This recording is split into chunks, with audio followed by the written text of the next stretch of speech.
Muraho neza none nongeye kubaha ikaze kuri iyi YouTube channel yacu ku isomo rya 35 kuri level ya B1. Lektion 35 Jobsuche oder Stellenanzeigen no gushakisha akazi cyangwa se amatangazo aranga akazi. Tugiye kurebera hamwe uburyo ushobora gushakisha akazi cyangwa se ukaba wabasha gusoma amatangazo arimo aranga akazi. Yego, das Stellenangebote ni ukuvuga ngo ni ahantu hakenewe umukozi, ni ahantu nyine bakeneye umukozi. Das Stelleninserat cyangwa se die Stellenanzeige cyangwa se die Stellenausschreibung byose bisobanuye itangazo riranga akazi. Yego, wo findet man Stellenanzeigen? Nihe umuntu ashobora gushakira cyangwa se gusanga amatangazo aranga akazi. Hari Arbeitsagentur, ni ibiro cyangwa se ni ikigo kiba gishinzwe gushakira abantu akazi mu Budage. Print Medien cyangwa se mu binyamakuru. Stellenportalen cyangwa se Stellenportalen und Apps, hari ama app abantu baba bashakiraho utuzi cyangwa se ukajya ku ma website. Social Medien, ku mbuga nkoranyambaga. Job und Karriere Messe, hari ahantu baba batanga utuzi cyangwa se bagira inama abantu mu bijyandanye no kumenya icyo bakora nk'umwuga. Yego, Karriere Seite des Arbeitgebers, ahangaha n'ubundi ni ku mbuga z'abatanga akazi. Ushobora kujya ku mbuga z'abantu bakeneye abakozi hanyuma ukaba wahasanga amatangazo. Über Bekannten oder Freunde, ushobora kandi kumenya ahantu bakeneye umukozi ku nshuti yawe cyangwa se ku muntu muziranye. As Aushang, cyangwa se ukayasanga ahantu amanitse runaka, ahantu runaka amanitse. Hari nko gusanga nk'amatangazo amanitse i Kigali, wenda bakeneye nk'abanyeshuri urugero. Rero hari no gushobora gusanga amatangazo amanitse kuri ubwo buryo ariko noneho barimo bashaka abakozi. Yego, as Aushang. Was findet man in einer Stellenanzeige? Ni biki umuntu asanga cyangwa se abona ku itangazo rishaka umukozi cyangwa se rirangisha akazi. Icya mbere cyo ni job title, ni ukuvuga ngo ni umutwe w'akazi. Urabona hano bashaka practicant cyangwa se Werkstudent, ni ukuvuga ngo bakeneye umuntu uza gukora training. Bikumvikana. Ubwo uru ni urugero rw'ibyo ushobora gusanga kuri Stellenanzeige. Ushobora kuhasanga kandi Beschreibung der Tätigkeit und Verantwortung, ni ukuvuga ngo ushobora kuhasanga amakuru yerekeranye n'akazi nyine uwo muntu agomba kuzaba akora, hanyuma ukanahasanga inshingano z'uwo muntu. Yego, ibyo ni ibintu by'ingenzi. Urabona ahangaha Deine Herausforderungen, ni ukuvuga ngo ni ibintu ukwiye kuzaba ukora mu gihe wabonye akazi aho ngaho. Yego, hakaza Einstellungstermin. Yego, ukanamenya uwo muntu bamukeneye ryari. Einstellungstermin, urabona ko bamukeneye ab sofort, kuva aka kanya. Kuvuga ngo ushobora kuba wakaprayinga ukibona iryo tangazo, ushobora kuba wakaprayinga. Dauer der Beschäftigung, ni ukuvuga ngo igihe bizamara, izo training zizamara igihe kingana iki. Urabona ko izi training zizamara nibura amezi 3, niyo make. Ni ukuvuga ngo kuzamura mindestens 3 monate, ni ukuvuga ngo iyi training bashakamo uyu muntu izamara nibura amezi 3. Profile, ni ukuvuga ngo ahangaha twabyita nk'imyirondoro. Ahangaha urabona ushobora gusura runo rubuga ukaba wahabona andi makuru arambuye aranga aho hantu ugiye gukora. Voraussetzungen, ni wowe ibyo usabwa ibiki. Ni ukuvuga ngo deine Profil, nawe ugomba gutanga imyirondoro yawe. Zusatzqualifikationen, ni ukuvuga ngo ni ibindi by'inyongera ugomba kuba uzi cyangwa se ukwiye kuba uzi kugira ngo ube wabona ako kazi. Ni ukuvuga ngo kuba watanze imyirondoro yawe ntibihagije, ukwiye nibura no kuba ufite ubumenyi mu gukoresha office. Urwo ni urugero, uri n'umuntu nibura ugira inshuti mu kazi, cyangwa se ukunda kuba ufite inshuti mu kazi, cyangwa se ukunda gukorana n'abandi. Ibi ni ibindi by'inyongera usabwa. Leistungsversprechen, ibyo baba bakwizeza noneho nkawe mu gihe wabonye ako kazi. Bazajya baguha amayero 1400 ya buri kwezi. Eine eingenehme Arbeitsumgebung, kuba nyine ukorera ahantu muri environment nziza, yego ukorana n'abandi. Hanyuma Arbeitsbedingungen, conditions z'akazi. Arbeitsbedingungen, Möglichkeit des Home Office nach Absprache, ni ukuvuga ngo birashoboka ko wazajya unakorera hehe mu rugo. Ni ukuvuga ngo ibyo nabyo ugomba kuba ubyiteguye ko ushobora kugira gukorera mu rugo. Bewerbungsprozess, yego uburyo ushobora applying. Ahangaha murabona ko baba baguhaye ibyo ukora, baba baguhaye ibisabwa mu kugira ngo applying. Bewerbe dich mit einem Zeugnis, Lebenslauf, ni ukuvuga ngo wiyandikishe cyangwa se ukore application utanga dokima. Zeugnis ubwo ni nka dokima nyine zihamya ibyo bintu ufite ko ari byo koko. Ni dokima zerekana ubumenyi ufite muri ako kazi ugiye gukora, dokima zerekana ubumenyi ufite muri ako kazi ugiye gukora, na Lebenslauf cyangwa se icyo twita CV. Hanyuma contact, yego contact, uburyo ushobora kubageraho. Ni ukuvuga ngo ibi ngibi byose ushobora kubyohereza hehe? Ushobora kubyohereza kuri iyi email baguhaye. Ibi ni ibintu nyine ugomba kwitaho mu gihe urimo usoma itangazo riranga akazi. Wichtige Wörter, amagambo y'ingenzi ukwiye kwitaho mu bijyanye n'iki? Mu bijyanye n'amatangazo aranga akazi. Zur Unterstützung unseres Teams suchen wir einen Physiotherapeuten in Teilzeit oder Vollzeit mit Festanstellung ab 1. März 2022. Mu gufasha timu yacu cyangwa se abakozi bacu, dukeneye yego ni ukuvuga ngo umuntu ukora physiotherapy. Ni ukuvuga ngo physiotherapy ni umuntu ubufasha abantu kwa muganga se cyangwa se mu bitaro ahantu runaka, mu bintu bijyanye no kumenya ubuzima bwabo ariko mu buryo buri physique. Urugero se abakoresha imyitozo nka siporo runaka se, cyangwa bakoresha massage, yego, kugira ngo nyine arebe ubuzima bw'abo bantu bitewe n'uburyo umuntu aba yarabyize, ahita abimenya uburyo ubuzima bw'abo bantu bumeze. Rero uwo muntu bakeneye ashobora kuba yakora amasaha make ku munsi cyangwa se umunsi wose.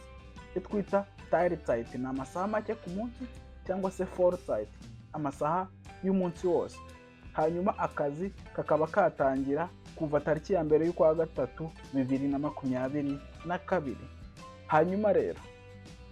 Hanyuma ibisobanuro bwa MVD, ni ukuvuga ngo iyi M ibihagarariye abantu b'igitsina gabo, hanyuma W cyangwa se V ikaba ihagarariye igitsina gore, hanyuma D ikaba ihagarariye abantu bafite ukundi kuntu biyumva.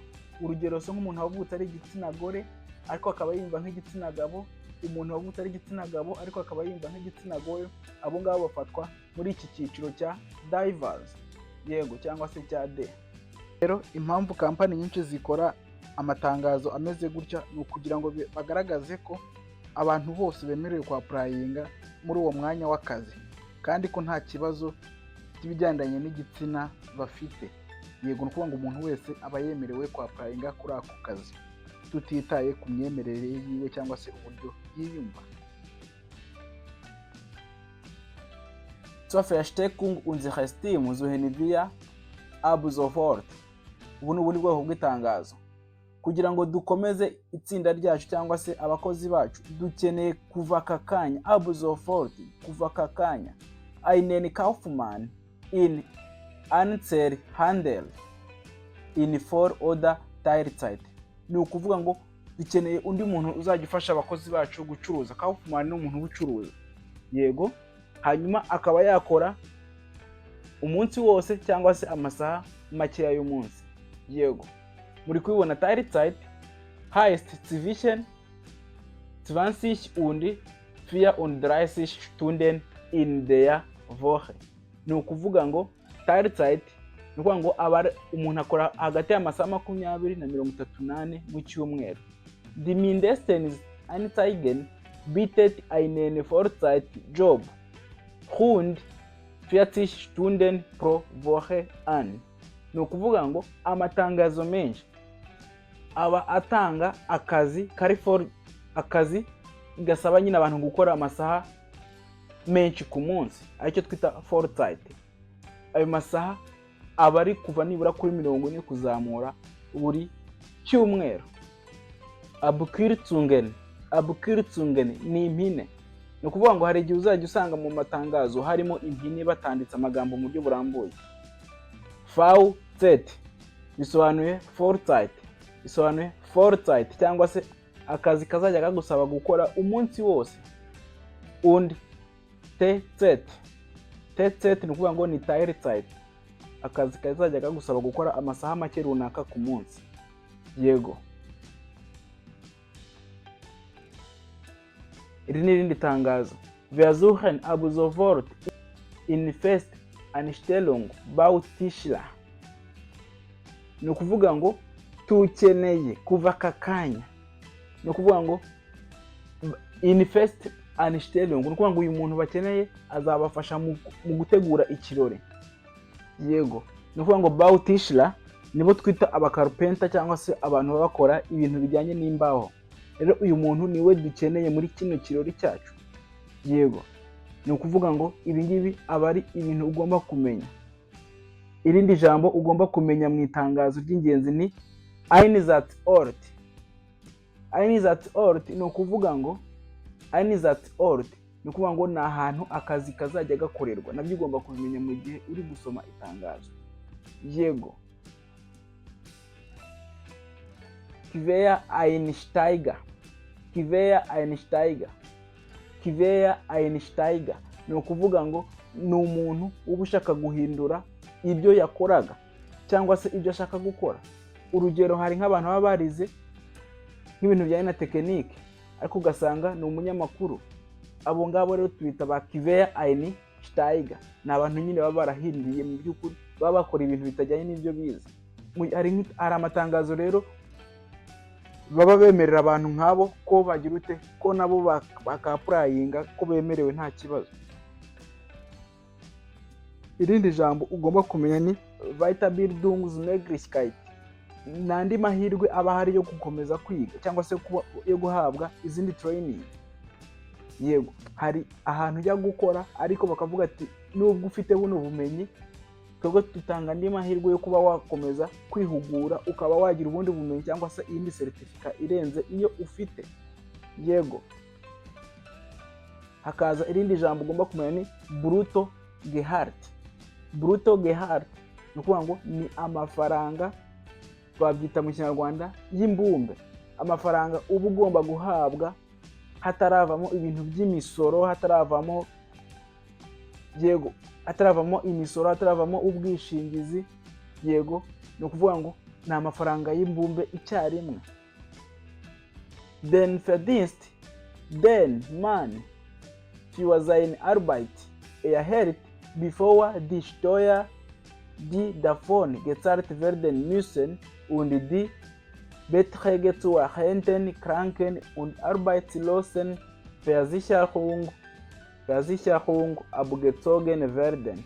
Ni ukuvuga ngo ni amafaranga umuntu yinjiza kubw'akazi yakoze ariko hatarakurwamo imisoro, yego, hatarakurwamo rente. Ni ukuvuga ngo rente ni ukuvuga ngo rente ni amafaranga y'izabukuru bagukata buri kwezi, yego. Mu gihe uzajya mu zabukuru ayo mafaranga uzajya n'ubundi ufataho, bazajya bayaguhemba n'ubundi umuntu wakoreye igihugu cyangwa se wakoze wizigamye, yego. Ayo mafaranga bari nk'itegeko kwishyura mu Budage.